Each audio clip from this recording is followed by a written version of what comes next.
নমস্কার বন্ধুরা, যে সকল ছাত্রছাত্রীরা এখনো পর্যন্ত কলেজে অ্যাডমিশন হতে পারছো না, তাদের জন্য বড় সুখবর। আজ থেকেই নেতাজি সুভাষ ওপেন ইউনিভার্সিটির শুরু হতে চলেছে ডিস্টেন্স আন্ডার গ্র্যাজুয়েশন অ্যাডমিশন। এখানে ভর্তির জন্য কী কী লাগছে? এক কপি ছবি লাগবে, সিগনেচার, নাম প্রুফ হিসাবে আধার কার্ড, ভোটার কার্ড বা প্যান কার্ড, জন্ম তারিখ হিসেবে বার্থ সার্টিফিকেট বা মাধ্যমিকের অ্যাডমিট কার্ড দিতে পারো, সঙ্গে মাধ্যমিকের সার্টিফিকেট এবং এইচএসের মার্কশিট। কাস্ট যদি থাকে কাস্ট সার্টিফিকেট দিতে পারো।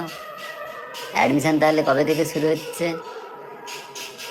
অ্যাপ্লিকেশান শুরু হবে 24/7, মানে আজ সকাল 10টা থেকে শুরু হবে, শেষ হবে 31/8/2026। ডকুমেন্ট সাবমিটের তারিখ রয়েছে 24/7/2026 থেকে 1/9/2026, এবং তোমাদের ফিস পেমেন্ট করতে হবে 24/7/2026 থেকে 3/9/2026 মধ্যে।